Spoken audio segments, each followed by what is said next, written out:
Chers amis, bonsoir et bienvenue dans cette nouvelle émission. Sobriété énergétique, ce sera le thème de cette émission, thème cher à l'hiver qui arrive. Et j'aurai le plaisir, l'honneur, la joie de présenter cette émission avec Mathieu Pigny. Bonsoir Mathieu. Bonsoir Thierry, une joie partagée. Alors Mathieu, ce soir nous recevons Erwan Barbe du bureau Garcia Ingénierie qui est expert en énergie. Erwan, on est là pour parler justement de l'énergie dans le bâtiment. Est-ce que vous pouvez nous présenter un petit peu ce vaste sujet? Messieurs, bonsoir. Merci de m'accueillir. Je vais vous parler effectivement du sujet énergétique et plus globalement du sujet environnemental. La démarche aujourd'hui pour tout acteur du bâtiment se veut sous un angle plus global que l'énergie. Donc j'aurai l'occasion de développer cet aspect-là lors de notre entretien. Avec plaisir. Alors je crois quand même que le bâtiment, c'est une des plus grandes sources énergivores. Qu'est-ce que vous pouvez nous dire là-dessus ? Alors, ce que aujourd'hui nous constatons en tant qu'experts dans le bâtiment, c'est qu'il y a un état des lieux, un constat qu'il faut partager. En premier lieu, la crise énergétique. L'évolution du coût des énergies fossiles, du prix de l'électricité en constante évolution, nous amène à revoir la nature des solutions techniques dans les bâtiments neufs, dans les bâtiments rénovés, mais aussi nous amène à revoir l'impact environnemental des bâtiments. Je veux parler notamment les déchets dans le bâtiment, l'utilisation de la ressource eau dans le bâtiment. Donc aujourd'hui... C'est-à-dire qu'aujourd'hui c'est l'énergie, mais demain ce sera l'eau, ce sera les déchets, quoi. C'est ça ? Demain, mais c'est déjà une problématique actuelle. Le bâtiment, vous le savez, je le répète, est un des plus gros sources d'émissions de CO2. Le bâtiment est un des plus gros producteurs de déchets.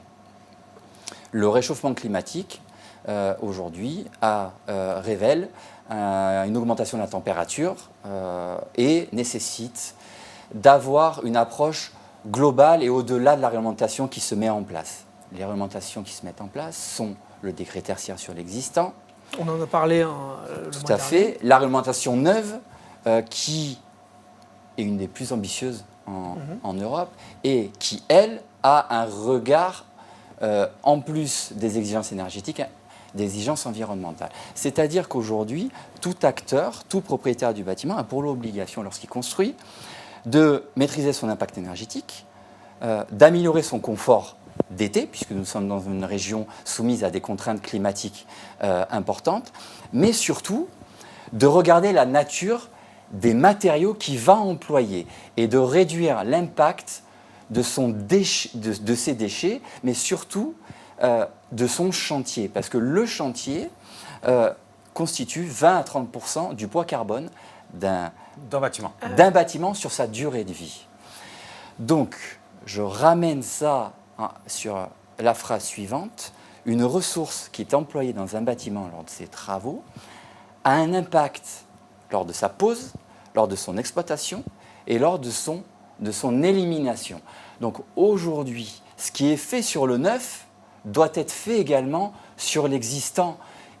Et c'est, nous, en tant que prestataires de conseil, on accompagne nos clients en leur expliquant que ce qui est fait sur le neuf peut être fait sur l'existant, dans un cadre, dans certaines mesures. Mais c'est notre devoir d'éclairer les maîtres d'ouvrage, de leur donner des leviers pour prendre des décisions. Donc si je comprends bien, en gros, sur le neuf, il y a une réglementation qui fait qu'on est raccord avec toutes les obligations. Qui est très large. Par contre, on a un gros chantier sur toutes les rénovations à faire dans le bâtiment. Exactement.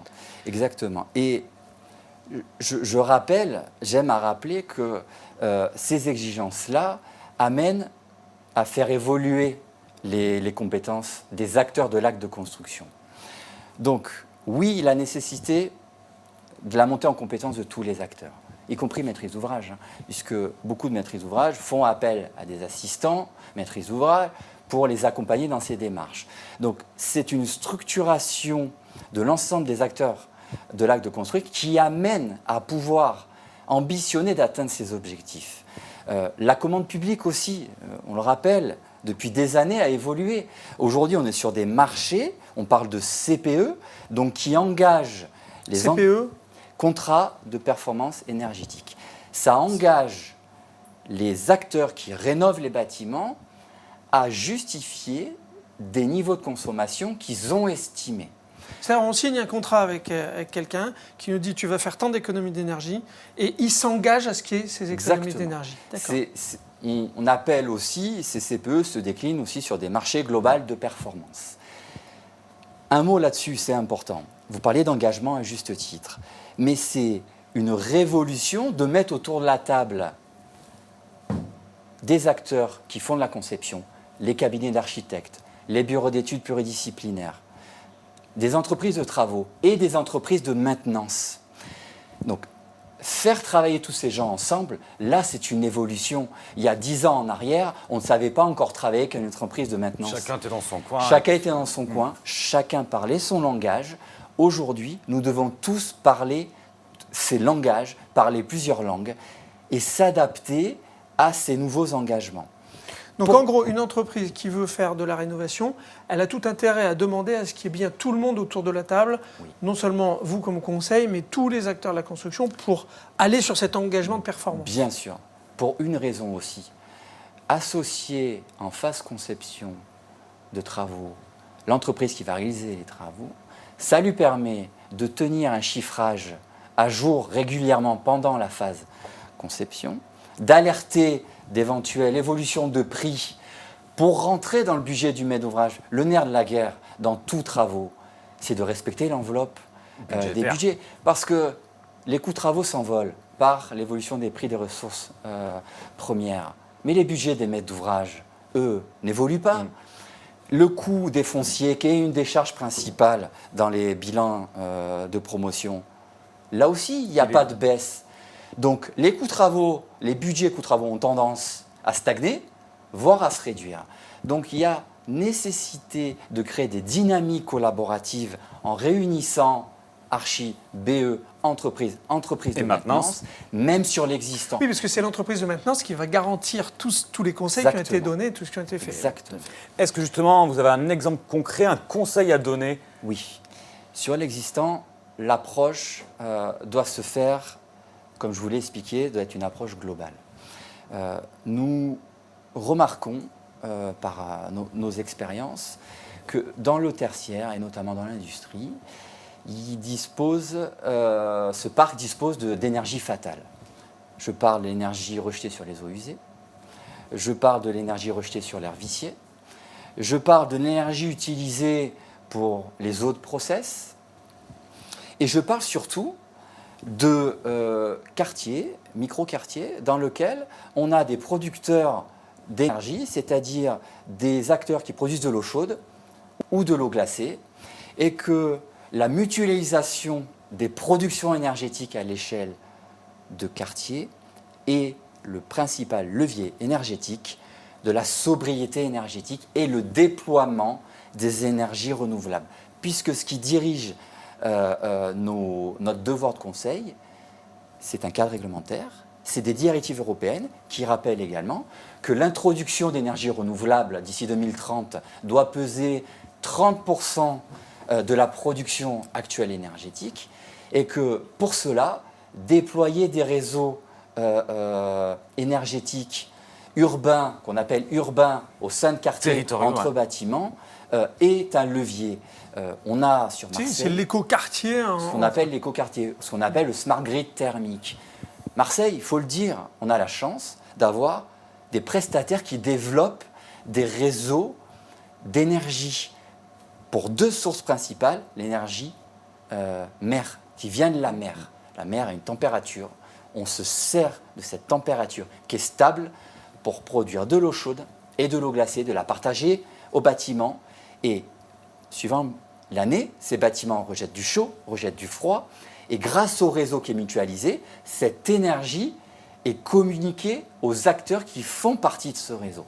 Donc ça, c'est un levier principal sur l'existant. Donc j'invite les acteurs du parc existant à avoir une réflexion globale, pas uniquement locale. Pas seulement sur son bâtiment, mais général. Mais quartier fédéré des acteurs pour arriver à se dire, oui, toi, tu vas accueillir la production. Il y a un plan d'investissement, à réfléchir comment c'est partagé, trouver un acteur qui va entretenir cette installation pour faire bénéficier à tous les abonnés Tous les voisins. d'économies d'énergie et surtout de prix de l'énergie stable. Puisque, Et énergie fatale, si je comprends bien, c'est pour mon process, je suis obligé de faire de l'eau chaude. Cette eau chaude, au lieu de la gaspiller, de la jeter, je vais en faire profiter mon voisin. C'est ça. C'est ça le concept. C'est le concept. Et enfin, vous me parliez de conseils à apporter. Il s'agit d'une ENR qui se développe depuis 20 ans en France, qui est l'énergie photovoltaïque. Elle a connu des hauts et des bas, du lobbying, un peu moins de lobbying. Aujourd'hui, un bâtiment consomme de l'électricité. Il n'existe pas de solution pour rendre autonomes les bâtiments électriques, sur le point de vue électrique. La production d'électricité à demeure est encouragée par le cadre normatif, le cadre réglementaire, les labels également qui permettent, les labels, ce sont des exigences qui sont données par des organismes labellisés par l'État qui encouragent le déploiement des ENR. Mais le parc tertiaire, le parc existant tertiaire, source de consommation d'électricité, avec des profils assez continus sur une journée. Produire de l'électricité localement, c'est avoir la garantie que cette énergie peut être autoconsommée sur place. Dans la journée, souvent. Dans la journée. Mais je reviens à l'idée de mutualiser.